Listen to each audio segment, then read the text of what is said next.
بسم اللہ الرحمن الرحیم۔ پروگرام آج اسلام میں ہم آپ کو خوش آمدید کہتے ہیں۔ ناظرین، دور جدید کے معاشی نظام میں بینکنگ سسٹم ایک ناگزیر ضرورت بن چکا ہے۔ صنعت و حرفت ہو یا زراعت، تجارت ہو یا ذاتی ضرورت، قرضے کا حصول صرف بینک ہی کے ذریعے سے ممکن ہے، اور بینک بغیر سود کے قرضہ نہیں دیتا۔ سود اور بینکنگ سسٹم پر انحصار کرنے والے اس معاشرے میں اسلامی تعلیمات کس طرح قابل عمل ہیں، اس حوالے سے پچھلے ہفتے ہم نے ایک گفتگو کا آغاز کیا تھا۔ انشاءاللہ آج کے اس پروگرام میں بھی ہم گفتگو کا سلسلہ جاری رکھیں گے۔ ہمارے ساتھ موجود ہیں ممتاز ریسرچ اسکالر جناب جاوید احمد غامدی صاحب۔ جاوید صاحب نے جہاں دین کے دیگر شعبوں میں تفصیل کے ساتھ کام کیا ہے، وہیں معیشت پر بھی ان کا کام نمایاں طور پر سامنے آ چکا ہے۔ ناظرین، ہم جاوید صاحب سے گفتگو کا باقاعدہ آغاز کریں گے، لیکن اس وقت ہم لے رہے ہیں ایک شارٹ بریک۔ ہمارے ساتھ رہیے گا۔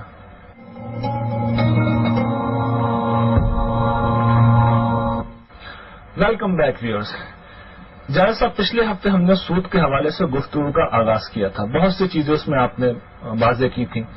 جو ایک بڑا مسئلہ آج کے دور میں پیدا ہو گیا ہے کہ سود انسٹیٹیوشنلائز ہو گیا ہے بینک کے ادارے کی شکل میں، تو اس صورتحال کو آپ کس طرح دیکھتے ہیں؟ ظاہر ہے جی، جب ایک چیز اتنے بڑے ادارے کی صورت اختیار کر لیتی ہے تو پھر معاشرے کو گویا اپنی گرفت میں لے لیتی ہے، اس کو آپ آسانی سے پھر ختم نہیں کر سکتے۔ میں اس کی ہمیشہ سمجھانے کے لیے ایک مثال دیا کرتا ہوں کہ رسالت پاک صلی اللہ علیہ وسلم کی جب بعثت ہوئی تو غلامی کے ادارے کو بالکل یہی حیثیت حاصل تھی۔ ہزاروں کی تعداد میں غلام لوگوں کے گھروں میں تھے، وہ ان کے کاروبار کو دیکھ رہے تھے، ان کے تجارتی قافلے لے کے جا رہے تھے، ان کے کھیتوں میں کام کر رہے تھے، ان کی دکانیں چلا رہے تھے، ان کے گھریلو معاملات میں بھی کچھ نہ کچھ دخیل تھے۔ یہ صورتحال ایسی سنگین تھی کہ اگر فوری طور پر یہ کہا جاتا کہ غلامی کا ادارہ ختم کیا جا رہا ہے تو اگلے دن لوگوں کے ساتھ ایک ایسا ظلم وجود میں آتا جس کی شاید کوئی نظیر نہ مل سکتی۔ ہزاروں کی تعداد میں عورتیں قحط گری پر مجبور ہو جاتی، چھت سے محروم ہو جاتی، بہت سے لوگ شاید مانگنے کے لیے، بھیک مانگنے کے لیے مجبور ہو جاتے۔ تو اسلام نے اس میں یہ طریقہ اختیار کیا کہ تدریج کے ساتھ اصلاح کرنا شروع کیا، یعنی اصلاحات کا بھی ایک پروگرام جاری کر دیا، اور اس کے ساتھ ساتھ اس وقت تک ممنوع بھی قرار نہیں دیا جب تک اصلاحات ایک خاص جگہ پر نہیں پہنچ گئی، بلکہ اتنا عمدہ طریقہ اختیار کیا کہ ان اصلاحات سے گویا غلامی کے خاتمے کی راہ ہموار ہو گئی۔ تو میرے نزدیک سود بھی اس وقت یہی حیثیت اختیار کر چکا ہے۔ بینک کا نظام اس وقت پوری سوسائٹی کو اپنے نظم میں لیے ہوئے ہے۔ پھر یہ کہ بینک سود کا کاروبار تو کرتا ہے، اس کے ساتھ جدید معیشت کے لیے بہت سی سہولتیں بھی وہاں پہنچاتا ہے۔ بہت سے معاملات ایسے ہیں جو شاید اب بینک جیسے کسی ادارے کے بغیر انجام ہی نہیں دیے جا سکتے، تو معیشت کی ایک ناگزیر ضرورت بن چکا ہوا ہے۔ اس صورتحال میں اب ہمارے پاس کوئی راستہ اس کے سوا نہیں ہے کہ ہم چونکہ اس بات پر مطمئن ہیں کہ سود میں ایک اخلاقی قباحت ہے، جس طرح ہر مسلمان اپنے تمام معاملات میں پاکیزگی پیدا کرتا ہے، اسی طرح ہم یہ چاہتے ہیں کہ ہمارے معاشرے میں اس معاملے میں بھی پاکیزگی پیدا ہو۔ اس پاکیزگی کے حصول کے لیے یہ لازم ہے کہ ہم اس کے لیے تدریج ہی کا طریقہ اختیار کریں، اور جب تک تدریج کا یہ طریقہ روبعمل رہتا ہے اس وقت ہے کہ اس ادارے کو گوارا کیا جائے گا، لیکن آپ یہ ختم نہیں کر سکتے۔ آپ یہ مانوائیں کہ یہ جو بینکنگ سسٹم ہے اس میں جو کمرشل انٹرسٹ ہوتا ہے یہ بہرحال ناجائز ہے، یہ حرام ہے، اس کی کوئی تعویل نہیں کی جا سکتی۔ دیکھیے جی، میں تو اس سے پچھلی نشست میں بہت وضاحت سے یہ بات عرض کر چکا ہوں کہ سود اصل میں قرض پر متعین منافع کا نام ہے۔ سود کی یہ تعریف ہمیشہ سے طے ہے ہمارے ہاں۔ اس میں اگر آپ تاریخ کا مطالعہ کریں تو جیسے ہی بینکاری کے نظام سے واسطہ پڑا ہے تو 3 مکاتب فکر بن گئے ہیں۔ ایک نقطہ نظر ہمارے قدیم علماء کا ہے، وہ نقطہ نظر یہ ہے کہ سود قرض پر متعین منافع کا نام ہے، اور سود کی ہر قسم بالکل ممنوع ہے۔ اس سے کوئی بحث نہیں ہے کہ وہ رفائی مقاصد کے لیے لیا گیا ہے، وہ کاروباری مقاصد کے لیے لیا گیا ہے، اس کی شرح کم ہے، اس کی شرح زیادہ ہے، وہ بہرحال اپنے اندر ظلم کا عنصر رکھتا ہے اور اسے ممنوع ہونا چاہیے۔ دوسرا نقطہ نظر بعض ان لوگوں نے اختیار کیا جو قرآن مجید کے زمانے میں تعویل تشریح کا کچھ کام انجام دیتے رہے ہیں۔ انہوں نے سورہ آل عمران کی آیت سے استدلال کر کے یہ کہا کہ قرآن صرف مرتب سود کو، اضافہ مضافہ کے چونکہ الفاظ آئے ہیں تو مرتب سود کو ممنوع قرار دیتا ہے۔ اور تیسرا نقطہ نظر اس معاملے میں بعض اور دوسرے جدید علماء نے اختیار کیا کہ کمرشل انٹرسٹ میں وہ ظلم نہیں پایا جاتا جو یوزری میں یا مہاجری سود میں پایا جاتا تھا، علت ختم ہو چکی ہے، یعنی حکم جس چیز پر مبنی تھا وہ چیز اب بینکاری کے نظام میں نہیں پائی جاتی، تو اس وجہ سے اس کو جائز ہونا چاہیے۔ یہ 3 نقطہ ہے نظر ہے اس معاملے میں، اور ظاہر ہے کہ عالم اسلام میں موجود ہے، اہل علم اس پر اپنا نقطہ نظر بیان بھی کر رہے ہیں، اپنی آراء بھی دے رہے ہیں، اپنا استدلال بھی پیش کر رہے ہیں۔ اسلام میں بھی جب آپ کسی چیز کا جائزہ لیتے ہیں تو جتنے بھی اہل علم ہوتے ہیں ان کی آراء کو دیکھتے ان کے دلائل کا جائزہ لیتے ہیں۔ میں تک اس سارے معاملے کا مطالعہ کیا ہے، میں جس نتیجے پر پہنچا میں نے پچھلے پروگرام میں واضح کر دیا کہ سود اصل ہے، اس میں کوئی شبہ ہی نہیں ہے کہ قرض اور متعین کام، اور اس میں جو حرمت کی علت ہے وہ آپ کا اخلاقی لحاظ سے اس روپے کو استعمال کرنا ہے۔ اسلام اس کو ناجائز کرتا ہے، وہ یہ کہتا ہے کہ آپ حق نہیں رکھتے یہ روپیہ لینے کا، یعنی آپ کو اس کا حق حاصل نہیں ہے، اس میں اخلاقی کباہت ہے۔ چنانچہ دیکھیے نا کہ قرآن مجید میں جہاں اس کی شناخت بیان کی ہے تو وہاں الفاظ یہ اختیار کر لیے ہیں، یہ لوگ قیامت میں اٹھیں گے تو اس طرح اٹھیں گے جس طرح کہ ان کو شیطان نے چھوٹ سے پاگل بنا دیا ہے، وہ دوسروں کا روپیہ بغیر اپنے روپے کو جوخم میں ڈالے آپ لینے کے لیے بیتاب بیٹھے ہوئے ہیں، آپ کو کوئی اس سے غرض نہیں ہے کہ کسی کو نفع ہوا ہے یا کسی کو نقصان ہوا ہے۔ یہ ساری جتنی منطق ہے یہ اس وقت ختم ہو جاتی ہے جب کسی کاروباری آدمی نے بھی قرض لیا ہوتا ہے اور اس کو شدید نقصان ہوتا ہے، اور پھر اس کے بعد آپ دیکھتے ہیں کہ کیا صورت پیدا ہو جاتی ہے۔ تو اس وجہ سے اصل علت وہ ہے۔ اب ظاہر ہے کہ جس وقت آپ ایک غلط کام کرتے ہیں یا ایک ناجائز کام کرتے ہیں تو اس کی مقدار سے بھی بڑا فرق پڑتا ہے، اس کے تقاضوں سے بھی بڑا فرق پڑتا ہے، اس کی شرح سے بھی بہت فرق پڑتا ہے۔ کبھی ذرا زیادہ شرح ہو جاتی ہے، یا مثال کے طور پر صرفی مقاصد کے لیے آپ نے اگر قرض لیا ہوا تو وہاں ظلم بہت زیادہ بڑھ جاتا ہے، اس کی شرح بھی بہت زیادہ بڑھ جاتی ہے۔ کاروباری معاملات میں وہ نسبتاً ہلکا ہو جاتا ہے۔ یہ چیز تو سارے گناہوں میں، ساری برائیوں میں ہر جگہ ہوتی ہے، اور آپ دیکھیے کہ اس ترتیب سے کوئی برائی اور کوئی گناہ بھی پاک نہیں ہے، بلکہ نیکیوں کے معاملے میں بھی ہے، یعنی نماز ہے، روزہ ہے، حج ہے، زکوٰۃ ہے، ان میں بھی ایسے ہی ہوتا ہے۔ ان کی کیفیت کے لحاظ سے، ان کی نوعیت کے لحاظ سے، موقع کے لحاظ سے ان کے اجر میں بھی اضافہ ہوتا ہے، اس میں کمی بھی ہوتی ہے۔ آپ کے دل کی کیفیت بھی اس پر اثر انداز ہوتی ہے۔ تو یہ معاملات تو ہوں گے، اس میں کوئی شک نہیں ہے کہ مہاجری سود جس درجے کا ظلم پیدا کرتا تھا وہ صورتحال اب بینکاری کے سود میں نہیں رہی، لیکن معاشرے پر اس کے اثرات کیا ہوتے ہیں، معیشت پر اس کے اثرات کیا ہوتے ہیں، بہت سے لوگوں نے مطالعہ کر کے بتایا ہے کہ اس سے ایک اجتماعی نوعیت کا ظلم وجود میں آتا ہے۔ میں اس بحث میں نہیں پڑھنا چاہتا، میں تو ایک سادہ بات آپ سے عرض کرتا ہوں کہ قرآن مجید نے ربا کو ممنوع قرار دیا ہے۔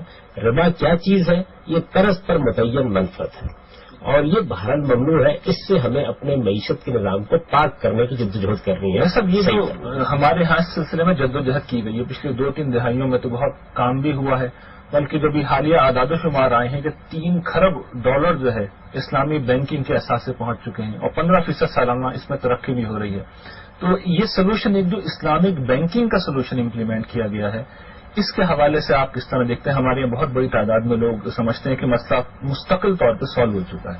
دیکھیے جی، جن لوگوں نے یہ بینکنگ کا نظام قائم کیا ہے اور جن علماء کی آراء پر قائم کیا ہے، آپ ان کی تحریریں بھی پڑھ لیجئے، وہ یہ کہتے ہیں کہ یہ کوئی مثالی طریقہ نہیں ہے جو ہم نے اختیار کیا ہے، بلکہ ہم بہتری کی طرف بڑھنے کے لیے کچھ اقدامات کر رہے ہیں۔ وہ بھی یہی کہتے ہیں۔ ہمارے ہاں جن جلیل القدر علماء نے اس پر کام کر کے اس کے اساسی اور بنیادی اصول فراہم کیے ہیں، وہ بھی یہی بات کہتے ہیں۔ یعنی ایسا نہیں ہے کہ وہ اس بات کا دعویٰ کر رہے ہیں کہ ہم نے بالکل ایک مثالی صورتحال حاصل کر لی ہے اور سود سے اس کو پاک کر لیا ہے۔ عام طور پر جو طریقے اس میں اختیار کیے جاتے ہیں جسے ہم اسلامک بینکنگ کہتے ہیں، عام طور پر یہ طریقے ہیں وہ 2 ہی ہیں۔ یا تو لیزنگ کا طریقہ ہے، اس پر تو کوئی اعتراض نہیں کیا جا سکتا اگر اس میں اس بات کی وضاحت موجود رہے کہ آپ کو چیز واپس کرنی ہے۔ اگر یہ صراحت ہو تو پھر اس پر اعتراض نہیں ہو سکتا کوئی بھی، اس لیے کہ کرایہ تو ہمیشہ سے جائز رہا ہے۔ اس کی میں مثال سے اس کی حقیقت واضح کرتا ہوں۔ میں کرایہ کے گھر میں رہتا ہوں، مثال کے طور پر میرا مالک مکان مجھے 10,000 روپے کرایہ لیتا ہے، وہ مجھے اگر پیشکش کرتا ہے کہ آپ 10,000 روپے کرایہ تو دیتے رہیے، اس کے ساتھ یہ مالک کی حیثیت سے قسط بھی مقرر کر دیتا ہے میرے لیے کہ آپ اس میں 5,000 10,000 20,000 روپے اس کی مال کی اس مکان کی ملکیت بھی آپ کو منتقل ہو جائے گی بتدریج قسط دیتے رہیے۔ تو یہ میرے نزدیک ایک تبرع کا کام ہے، نیکی کا کام ہے، اس نے میرے ساتھ کیا ہے، ساتھ میں مجھ سے وہ لے رہا ہے، اس پر کوئی اعتراض نہیں کیا جا سکتا کسی طرح بھی اگر مجھے مکان ہی واپس کرنا ہے۔ دیکھیے جو چیز سود کو سود بناتی ہے وہ یہ تقاضا ہے کہ آپ روپیہ بھی واپس کیجیے کما کے اور اس پر متعین منفعت بھی ہر حال میں دیں، تو اس پہ کوئی اعتراض نہیں ہو سکتا۔ لیکن زیادہ معاملات یا تو لیزنگ پر ہیں یا مرابہ پر ہیں، مرابع بہرحال ایک ایسی چیز ہے کہ جو کسی طرح بھی سمجھ میں نہیں ایسا اس کی وضاحت اس کے اندر تو بلکہ معلوم ہی ہوتا ہے کہ آپ اپنے آپ کو بھی دھوکہ دے رہے ہیں، اپنے پروردگار کو بھی دھوکہ دے رہے ہیں. میں تو جب اس کو دیکھتا ہوں تو مجھے بالکل ایسے ہی محسوس ہوتا ہے. اس میں ہوتا ہے کہ بینک مثال کے طور پر آپ کو وکیل مقرر کر دیتا ہے، آپ کو قرض چاہیے تو وہ یہ کہتے ہیں کہ آپ جو چیز خریدنا چاہتے ہیں بازار سے جا کے خرید لیجیے. اب آپ نے جس قیمت پر خریدی ہے بینک کی طرف سے اس سے زیادہ قیمت مقرر کر کے وہ آپ سے دوبارہ ایک معاہدہ کر لیتے ہیں. تو میں یہ سمجھتا ہوں کہ اس طرح کا جو فریب دینے کا طریقہ ہے یہ اسلام کے منشا. ایسا ایک لفظ اور اس میں ہم سنتے ہیں، ایک اس طرح بلکہ ہم سنتے ہیں ہیلا بینکاری. تو وہ کیا ہوتی ہے ہیلا بینکاری؟ میرا خیال یہ کہ اسی کو کہا جاتا ہوگا اس وجہ سے کہ آپ اس میں ایک طرح کا ہیلا ہی کرتے ہیں نا. آپ یہ کرتے ہیں کہ کسی آدمی کو آپ پیسے دے دیتے ہیں اور اس سے کہتے ہیں کہ آپ ایک قیمت پہ خرید لیجیے، پھر اس کے بعد بینک اس کو خرید لیتا ہے، پھر دوبارہ اس کو بیچ دیتا ہے. یہ جو صورت ہے یہ میرے خیال میں ہیلے کی صورت ہے اور ہیلا بازی دین میں اللہ تعالیٰ کے ساتھ نہیں کرنی چاہیے. اچھا سب جو آئیڈیل حل ہماری یہاں بات کی جاتی ہے وہ یہ کہا جاتا ہے کہ اصل آئیڈیل حل جو ہوگا وہ یا تو مشارکت کے اصول پہ ہوگا، پارٹنرشپ کے اصول پہ ہوگا، یا وہ مزاربت کے اصول پہ ہوگا. جبکہ دوسری طرف بینکرز یہ کہتے ہیں، بینک والے یہ کہتے ہیں کہ ہم کوئی تاجر تو ہے نہیں جو ہم یہ دونوں کام کریں، ہم تو اصل میں فائنینس کے ایکسپرٹ ہیں. تو وہ آئیڈیل سولوشن جو ہے وہ تو شاید بینکنگ کی دنیا میں امپلیمنٹ ہو بھی نہیں سکتا، اس لیے کہ تجارت میں رسک ہوتا ہے اور بینکنگ رسک سے باہر کھڑی ہوئی ہے. تو ایک ہی پھر وہ حل رہ جاتا ہے کہ یہ جو لیزنگ والا ہے. تو آپ کے خیال میں کیا لیزنگ بینکنگ سسٹم کی ساری ضروریات پوری کر سکتی ہے، یا اس میں ہمیں پھر بینکرز کو بھی ساتھ بٹھا کے بات کرنی پڑے گی؟ یہی بات یہ ہے کہ یہ بینکاری کا نیا نظام کیسے بنے گا، اس کے کیا اصول ہوں گے، ان میں جو چیزیں ہم اس وقت اختیار کیے ہوئے ہیں وہ کیسے نکالی جائیں گی، یہ میرے نزدیک علماء کے دائرے کی چیز نہیں ہے. یہ تو در حقیقت ماہرین معیشت کو طے کرنے کا کام ہے، انہیں کو یہ کام کرنا چاہیے. ہم تو صرف دینی علوم کے ماہرین کی حیثیت سے یہ بتا سکتے ہیں کہ کیا چیز اخلاقی لحاظ سے غلط ہے، کیا چیز ممنوع ہے، اس کو اس میں سے نکالنے کی کوشش کیجیے. مثلا سود کے بارے میں ہم بتا دیں گے کہ اس کی نوعیت کیا ہے، اس کی تعریف کیا ہے، قرآن کس چیز کو سود قرار دیتا ہے. یہ دین کے علم کا مسئلہ ہے، اس کو ہم نے واضح کر دیا. جوا کیا چیز ہے، جوئے کی کیا نوعیت ہوتی ہے، جوا کیوں ممنوع قرار دیا گیا ہے، اس کی حکمت کیا ہے، یہ بتا دیں گے اور اس کے بارے میں استدلال بھی کر لیں گے. اسی طرح سے جس طرح میں نے آپ سے عرض کیا کہ یہ ہم بتا دیں گے کہ اگر کوئی آدمی صرف نفع میں شریک ہوتا ہے، نقصان میں شریک نہیں ہوتا، تو دین اور شریعت میں اس کی ممانعت کی کوئی وجہ نہیں ہے. یعنی یہ ایک ایسا معاملہ ہے، اصول اختیار کیا جا سکتا ہے. یہ اصول اختیار کیا جا سکتا ہے. یہ بتا دیں کہ کرایہ لینے میں کوئی معنی نہیں ہے. اگر آپ ملکیت کو منتقل نہیں کر رہے تو آپ کرایہ لے سکتے ہیں. اشیاء کا کرایہ لیا جاتا ہے، ظاہر چاول کا کرایہ نہیں ہوتا، آٹے کا کرایہ نہیں ہوتا، روپے کا کرایہ نہیں ہوتا. لیکن وہ چیزیں جو یوزیبل ہیں، استعمال میں لائی جا سکتی ہیں، جو اپنے وجود کو قائم رکھتی ہیں، ان کا کرایہ لینے کا آپ کو حق ہے. یہ ہم بتا دیں گے.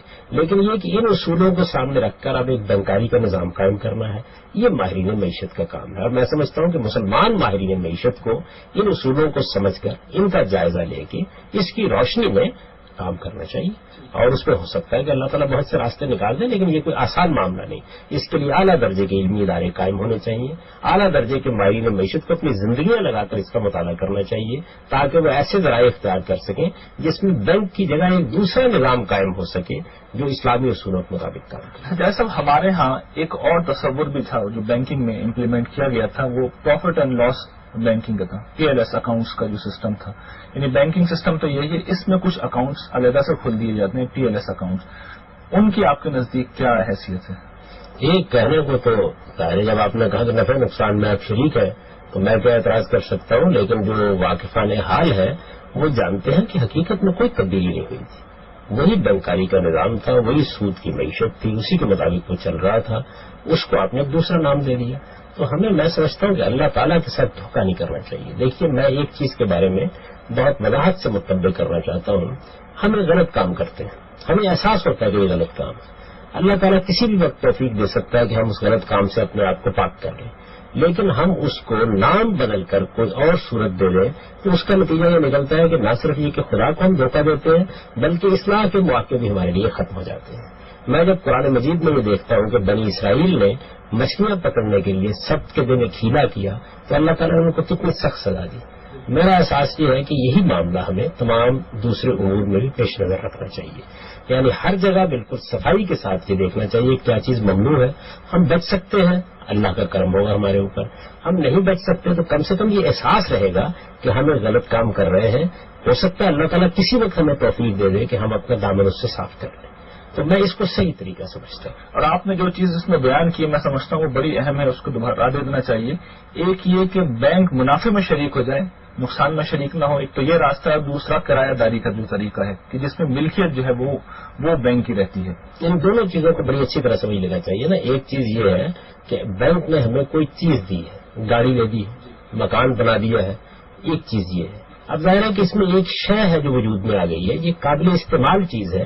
اس کا اگر بینک کرایہ لیتا ہے ہم سے تو یہ ممنوع نہیں ہے، لیکن اس کی ایک لازمی شرط یہ ہے کہ ملکیت اس وقت منتقل ہوگی جب ہم پوری قیمت ادا کر دیں گے. جب تک ملکیت نہیں منتقل ہوئی اس وقت تک ہم کرایہ دے رہے ہیں، ساتھ اقساط بھی دے رہے ہیں، ملکیت آہستہ آہستہ منتقل بھی ہوتی جا رہی ہے. اگر کسی موقع پر ہم قسطیں دینے میں کامیاب نہیں ہوتے تو وہ چیز ہی واپس لی جائے گی. اس سادہ طریقے پر اگر یہ معاملہ کیا گیا ہے تو اس پر دین اور شریعت کے لحاظ سے کوئی اعتراض نہیں. صاحب یہ وہ سوال ہے جو بہت کیا جاتا ہے آج کل، جو کہ لیزنگ میں گاڑیاں مل رہی ہیں اور بہت سی چیزیں، تو یہ اصول اگر پیش نظر رکھا گیا ہے تو پھر اس میں کوئی حرج نہیں، اس میں کوئی کباہت کی بات نہیں ہے. یعنی جو چیز استعمال کرنے کے لیے دی گئی اس کا کرایہ لینے کا آپ کو حق حاصل ہے. دیکھیں ہم نے سود کی تعریف میں یہ بات واضح کر دی تھی کہ سود میں اخلاقی کباہت کیا ہے. دو مشقتوں میں آدمی کو مبتلا ہونا پڑتا ہے. جو کچھ آپ اسے دیتے ہیں وہ خرچ ہو چکا ہوتا ہے، آپ اسے کما کے دوبارہ دوسرے کو دیتے ہیں، پھر اس میں آپ متعین منفعت کا بھی تقاضا کرتے ہیں. تو یہ چیز ظلم، زیادتی اور ناحق دوسرے سے مال لینا بن جاتی ہے. اس لیے اللہ تعالیٰ نے اس کو ممنوع قرار دیا. جب ہم کرایہ لے رہے ہوتے ہیں تو اصل میں چیز آپ کی ہے، میں استعمال کر رہا ہوں. جب آپ مجھ سے مانگیں گے میں چیز آپ کو اٹھا کے دے دوں گا. یعنی 1 کروڑ روپیہ اگر میں نے قرض لے لیا ہے تو ہو سکتا ہے نسلیں میری ادا نہ کر سکے، لیکن اس سے زیادہ مالیت کا مکان میں نے کرایہ پر لیا ہوا ہے، کرایہ میں نہیں دے سکا، میں آپ کا مکان آپ کو واپس کر دوں گا. تو اس لیے طے پر کوئی اعتراض نہیں ہے. اور جب آپ گاڑی لیتے ہیں، جب مکان میں شریک ہوتے ہیں جیسے کہ آج کل بینک کرتے ہیں، تو اس میں کرایہ داری کے اصول پر شریک ہونے کے نتیجے میں یہ سود سے بالکل پاک ہو جاتا ہے. دوسری چیز یہ ہے کہ بینک قرض دیتا ہے اور یہ طے کر دیتا ہے کہ ہم نقصان میں شریک نہیں ہیں. آپ کو قرض تو ہر حال میں واپس کرنا ہے، روپیہ قرض دیا ہے وہ آپ کو ہر حال میں واپس کرنا ہے، لیکن اگر نفع ہوگا تو اس میں سے ہمارا حصہ اتنا ہوگا. اگر نفع ہوگا یہ صورتحال بھی بالکل جائز ہے، اس پر کوئی اعتراض نہیں کیا جا سکتا. ایک روایت کی بنیاد پر جو بعض علماء اس پہ اعتراض کرتے ہیں وہ روایت بھی اصل میں ان چیزوں سے متعلق ہے جو کرائے پر اٹھائی جاتی ہیں. اس میں یہ کہا گیا کہ الخراج بالزمان، اس کا مطلب یہ ہے کہ ملکیت جب تک کسی چیز کی آپ کے پاس ہے اور آپ اس کے نقصان کے ذمہ دار ہیں اسی وقت تک آپ کرایہ لے سکتے ہیں. تو یہ انہی چیزوں سے متعلق ہے جو یوزیبل چیزیں ہیں، استعمال کی چیزیں ہیں. اس سے کوئی تعلق. جیسا بینکنگ سسٹم کے حوالے سے بڑا اہم سوال یہ پیدا ہوتا ہے کہ بہت بڑی تعداد ہے لوگوں کی جو بینکس میں جاب کرتی ہے، اور پچھلے پروگرام میں آپ نے رسول اللہ صلی اللہ علیہ وسلم کی ایک حدیث کے حوالے سے بیان بھی کیا تھا کہ تعاون کرنے والے لوگ، کتابت کرنے والے لوگ، گواہ سب کے سب جو ہے وہ تعاون کرنے کے جرم میں شریک ہیں. تو عملاً صورتحال یہ ہے کہ بہت سے لوگوں کی معاشی ضرورت ہے، دین دوسری جگہ کھڑا ہوا ہے، کیا کیا جائے؟ دیکھیے میں نے اسی وقت کی بات بھی واضح کر دی تھی کہ رسالت مآب صلی اللہ علیہ وسلم کے زمانے میں یہی سنت غلامی کی تھی، یعنی اس نے معیشت کا احاطہ کیا ہوا تھا. تو اسلام نے اس پر کیا طریقہ اختیار کیا؟ اس نے یہ طریقہ اختیار کیا کہ ایک جانب معاملے کو جیسے وہ تھا ویسے ہی رہنے دیا اور دوسری جانب اصلاحات کا ایک پورا پروگرام جاری کر دیا. میں یہ سمجھتا ہوں کہ یہ بات تو لوگوں کو بتانی ہماری ذمہ داری ہے کہ سود کھانا ممنوع ہے، یہ ایک اخلاقی برائی ہے. اسلام نے اس کو حرام قرار دیا ہے. اللہ تعالیٰ نے اس کی حرمت کا قرآن میں واضح طریقے پہ اعلان کیا ہے اور اس میں یہ کوئی تفریق نہیں کی کہ وہ صرفی مقاصد کے لیے لیا گیا قرض ہے یا وہ کاروباری مقاصد کے لیے لیا گیا قرض ہے. اس کو ہر حال میں ہمیں ختم کرنے کی صحیح کرنی ہے. ہر مسلمان کو سود کھانے سے بچنا چاہیے، یہ بات تو ہمیں بتانی ہے. لیکن یہ کہ اس کی بنیاد پر جو پورا نظام بن گیا ہے بینکاری کا، یہ 2 دن میں ختم کر دیا جائے یہ ممکن نہیں ہے. اور جب یہ نظام چل رہا ہے تو لوگ اس میں ظاہر ہے کہ ملازمت بھی کریں گے، کچھ نہ کچھ اس نوعیت کے معاملات بھی کریں گے. میں یہ سمجھتا ہوں کہ ان کے معاملے میں سختی نہیں کرنی چاہیے جب تک ہم اس نظام کو درست کر کے اس کی کوئی دوسری صورت پیدا نہیں کر لیتے. البتہ ایک محتاط مسلمان یہ محسوس کرتا ہے کہ مجھے اس سے بہتر جگہ پر چلے جانا چاہیے تو اسے ضرور اس کی کوشش کرنی چاہیے. سود کی رقم کھانا، سود کی رقم استعمال کرنا وہ تو ظاہر ہے کہ ممنوع رہے گا اور ہر حال میں ممنوع رہے گا. لیکن آپ کوئی کام کر رہے ہیں، ایک ایسے ادارے کے اندر کوئی خدمت انجام دے رہے ہیں، اس کو میں سمجھتا ہوں مؤخر کر دینا چاہیے اس وقت تک جب تک ہم اصلاحات نہیں کر لیتے. اور اس کو فی الحال پسندیدہ اور ناپسندیدہ کے درجے ہی میں رکھنا چاہیے. ٹھیک ہے، یعنی جس طرح اس میں ایک وسعت ہے، ہر جگہ یہ پھیلا ہوا ہے اس وجہ سے، ورنہ اصل میں یہ چیز ہے ایک یہ تعاونی بنتا ہے. ظاہر بات ہے کہ اس کو حضور نے تعاونی قرار دیا ہے، اور یہ بالکل کامن سینس بھی کہتی ہے کہ تعاونی ہے. یعنی آپ دست و بازو بن گئے ہیں اصل میں غلط کام کرنے والے کا. یہ بات بالکل ٹھیک ہے اپنی جگہ، اور اس میں دو رائے نہیں ہو سکتی. لیکن اللہ تعالیٰ نے ایک دوسرا اصول بھی بیان فرما دیا ہے، اور اس کی تعلیم ہم کو دے دی ہے کہ جب ایک چیز ایسی صورت اختیار کر لیتی ہے تو پھر اس کو تدریج سے درست کیا جاتا ہے. اس کے معاملے میں فوری طور پر احکام صادر نہیں کیے جاتے. اصل میں اگر آپ خلاصے کے طور پر دیکھیں تو چند چیزیں جس پر لوگوں کو متنبع رہنا چاہیے. ایک یہ کہ سود پر قرض لینا، اس کی کوئی ممانعت قرآن مجید نے نہیں کی. سود پر قرض لینے کی ممانعت حدیث میں بھی نہیں ہوئی. جس ایک لفظ سے لوگوں نے یہ بات نکالی ہے، میں نے آپ سے عرض کر دیا کہ اس کا صحیح مفہوم وہ نہیں ہے جو لوگوں نے سمجھا ہے، لیکن یہ بات میری تحقیق ہے. دوسری چیز جو واضح میں نے کرنے کی کوشش کی ہوئی ہے کہ سود کا تعلق اصل میں ان چیزوں سے ہوتا ہے جو اپنے وجود کو فنا کر دیتی ہیں، جیسے روپیہ ہے یا کوئی کھانے کی چیز ہے.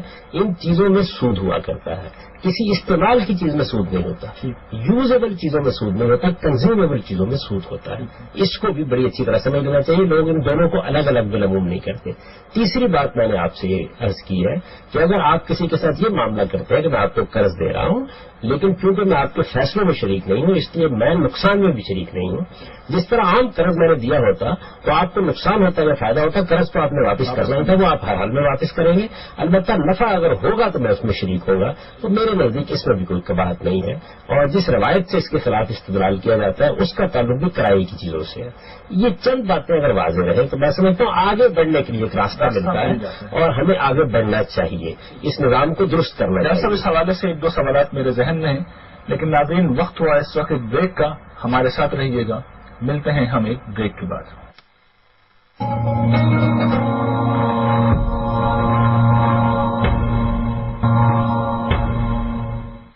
ناظرین پروگرام میں ایک دفعہ پھر خوش آمدید. جہاں صاحب آپ نے ابھی بینکوں کے حوالے سے بات کی تو ایک سوال یہ پیدا ہوتا ہے کہ جو بینک کی جاب ہے یہ اس صورت میں جائز ہے جب کوئی بینک وہ غیر مسلموں کا ہو. یہ ایک ہمارے یہاں ایک استدلال کیا جاتا ہے غیر مسلموں کا اگر بینک ہے تو اس میں کوئی بھی مسلمان جاب کر سکتا ہے. ایک بات یہ کہی جاتی ہے، اور دوسرا یہ کہ اگر کسی غیر مسلم ملک میں ہم موجود ہیں تو وہاں سود بھی کھایا جا سکتا ہے. یہی بات یہ ہے کہ جو چیزیں اخلاقی لحاظ سے بری ہوتی ہیں وہ مسلمانوں اور غیر مسلموں کی تفریق کے ساتھ بری یا اچھی نہیں ہوتی، وہ ہر حال میں بری ہوتی ہیں. وہ ہماری فقہ میں ایک مسئلہ تھا دارالحرب میں سود لینے کا، اس سے لوگوں نے یہ استدلال کیا ہے. وہ معاملات ختم ہو چکے ہیں، ان کی نوعیت بالکل الگ تھی، وہ بھی فقہا کا ایک استدلال تھا. میرے نزدیک سادہ اصول یہ ہے کہ جس چیز کو اللہ تعالیٰ نے اخلاقی برائی قرار دیا وہ ہر حال میں اخلاقی برائی ہے. کیا آپ دارالحرب میں رشوت لینے کو جائز قرار دیں گے؟ اصل میں اس میں استدلال یہ کیا گیا تھا کہ کیونکہ آپ ناجائز مال لیتے ہیں دوسرے کا، تو حربی کا مال تو آپ زبردستی بھی چھیننے کا حق رکھتے ہیں، اس وجہ سے اس میں کیا حرج ہے کہ آپ سود کے طور پر غیر مسلموں کو نقصان پہنچا رہے ہیں. ہم غیر مسلموں کو نقصان پہنچا رہے ہیں کیونکہ آپ ان کے ساتھ برسر جنگ ہے. حربی کا مطلب یہ ہوتا ہے کہ آپ برسر جنگ ہیں، تو جب آپ برسر جنگ ہیں تو آپ لوگوں کا مال لے لیتے ہیں نا. تو اس کو بھی گویا اسی اصول پر قیاس کیا گیا تھا.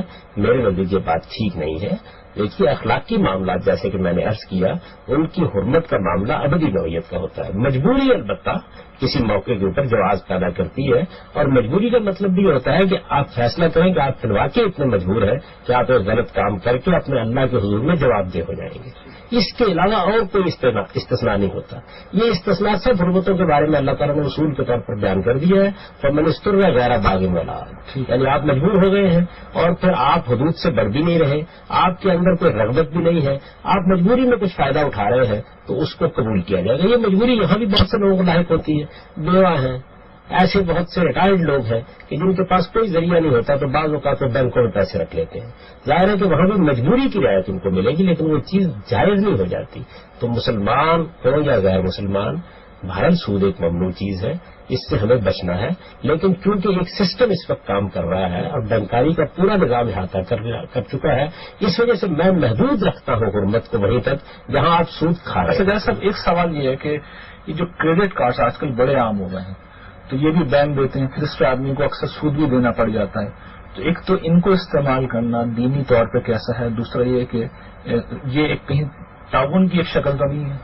میرے نزدیک میں نے آپ سے عرض کیا ہے کہ آدمی جتنا محفوظ رہ سکتا ہے تو ایک اچھی بات ہے، لیکن جب آپ سود دے رہے ہوتے ہیں تو یہ اپنی ذات میں کوئی ممنوع چیز نہیں ہے. یعنی اس کے معاملے میں اگر پہلے بھی لوگوں نے کوئی رائے قائم کی تو تعاونی کے اصول پر کی ہے، لیکن میں نہیں سمجھتا کہ اس کے اوپر تعاون کا اطلاق ہو سکتا ہے. تعاون اصل میں وہ لوگ کر رہے ہوتے ہیں جو اس کاروبار کو چلانے میں آپ کے معاون ہوتے ہیں. تو میں تعاون کو بھی وہیں تک محدود سمجھتا ہوں، کیونکہ یہ طریقہ اگر اختیار کیا جائے تو اس سے بڑی قباحتیں پیدا ہو جاتی ہیں.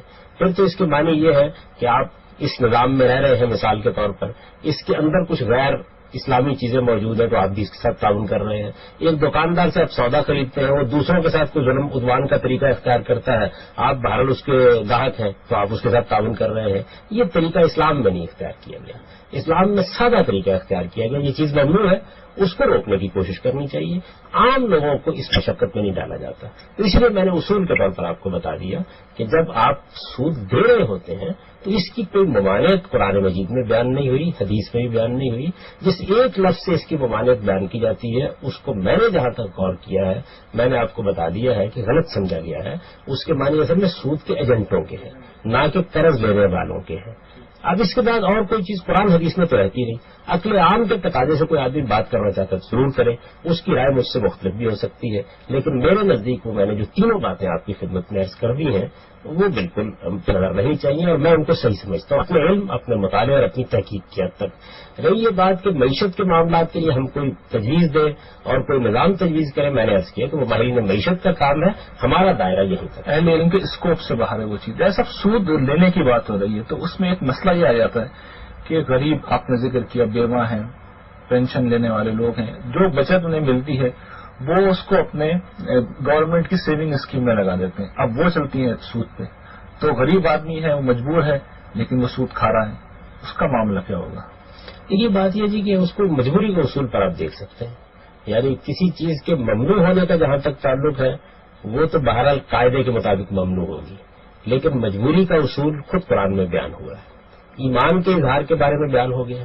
بدکاری جیسے گناہ کے بارے میں اللہ تعالیٰ نے یہ فرما دیا، جن لوڈیوں کو بدکاری پر مجبور کیا جا رہا ہے تو فرمایا کہ فإن اللہ من بعد إكراههن لغفور رحیم. اس مجبوری کی صورت میں اگر وہ اس کا ارتکاب کرتی ہیں اور دل سے اپنے آپ کو پاک دامن رکھنا چاہتی ہیں تو اللہ معاف کرنے والا ہے. اسی طرح ظاہر ہے کہ موجودہ زمانے میں جتنے لوگ بھی اس سے فائدہ اٹھا رہے ہیں وہ بھی اپنی مجبوری کا خود فیصلہ کر سکتے ہیں، اور مجبوری بعض اوقات واقعی ہوتی ہے. یعنی آدمی جب ریٹائر ہوتا ہے، کوئی عورت بیوہ ہو جاتی ہے، کوئی پرسان حال نہیں ہوتا، ہمارے معاشرے کے اندر کوئی ادارے موجود نہیں ہیں، خاندانی نظام بھی ختم ہو رہا ہے، تو اس میں واقعتاً لوگوں کی مجبوریاں ہوتی ہیں. ان مجبوریوں میں اللہ تعالیٰ معاف کرنے والے ہیں، لیکن اس کا فیصلہ تو آدمی خود ہی کرے.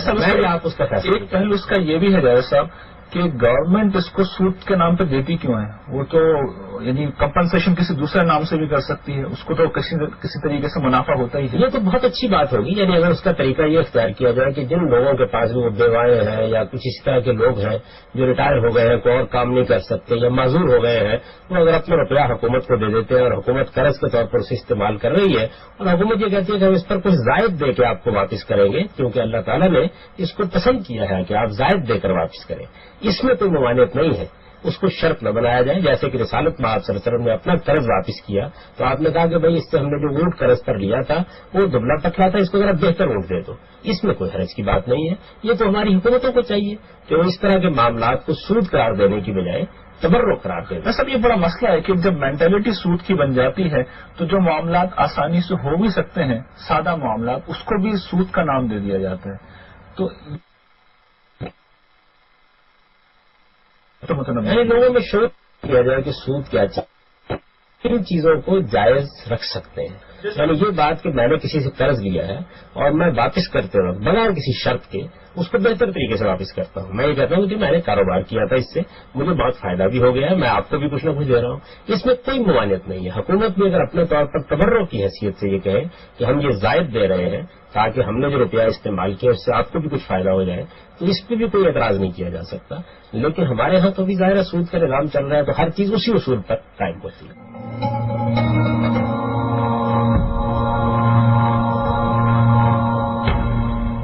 ایک سوال پرائز بانڈ کے حوالے سے پیدا ہوتا ہے کہ یہ تو انعامی رقم ہے، گورنمنٹ نے نام ہی اس کا پرائز رکھا ہے، تو کیا اس کا جواز ہے؟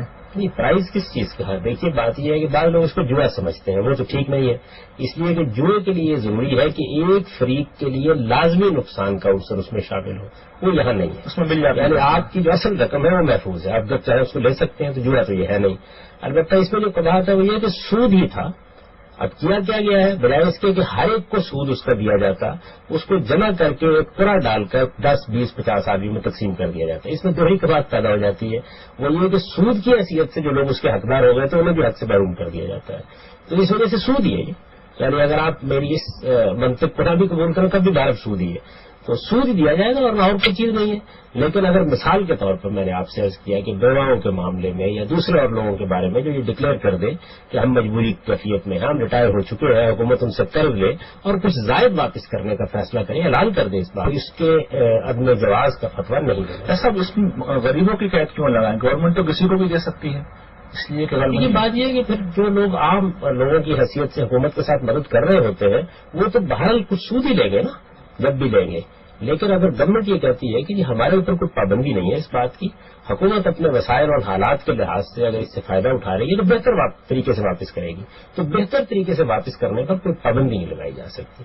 یعنی جب شرط ختم ہو جاتی ہے، ہمارے عام قرضوں میں بھی میں نے شرط نہیں لگائی آپ کو قرض دیتے وقت کہ آپ لازماً مجھے کچھ منفعت دیں گے، آپ نے اپنے ذوق سے اپنے شوق سے دے دیا، یا کیا ہی دیا شروع میں میں کچھ نہ کچھ دے دوں گا آپ کو اس معاملے میں اگر میرے لیے ممکن ہوگا، تو اس کو بہرحال ممنوع نہیں قرار دیا جا سکتا۔ ٹھیک ہے۔ ایسے صاحب ایک بڑا اہم مسئلہ جو ہماری شریعت میں آ جاتا ہے وہ ربا اور فضل کا ہے، تو یہ کیا چیز ہوتی ہے، اس کی بھی وضاحت کر دیں، پھر اس کے حوالے سے بعض سوالات ہیں جو ہم نے بعض روایات کی بنیاد پر ہمارے علماء یہ کہتے ہیں کہ نقد میں بھی ایک سود ہوتا ہے۔ دیکھیے ادھار میں سود سے تو سب واقف ہیں، لیکن وہ نقد کی بات صورتوں میں بھی کہتے ہیں کہ سود ہوتا ہے۔ میں نے جب اس پر تحقیق کی تو یہ بات بالکل واضح ہو گئی کہ یہ مسئلہ اصل میں بعض روایتوں کے سمجھنے کی وجہ سے پیدا ہوا ہے، راویوں کے سوء فہم کی وجہ سے کو انہوں نے دوسری روایت میں داخل کر دیا، اس روایت کے ایک جملے کو اس روایت میں داخل کر دیا، اس سے سب کا مفہوم غدربود ہو گیا اور یہ ربا فضل کا مسئلہ پیدا ہو گیا۔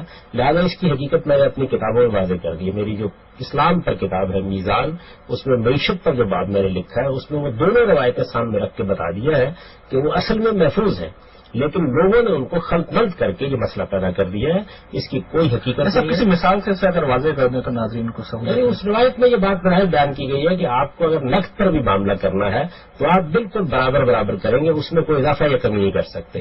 یہ بات ظاہر کسی طرح بھی سمجھ میں نہیں آتی۔ اس کی وجہ یہ ہے کہ میرے پاس اچھی قسم کی کھجور ہے، آپ کے پاس ذرا ردی قسم کی کھجور ہے، تو میں کیسے برابر کر سکتا ہوں؟ یعنی اشیاء کے تبادلے میں تو یہ نہیں ہو سکتا نا۔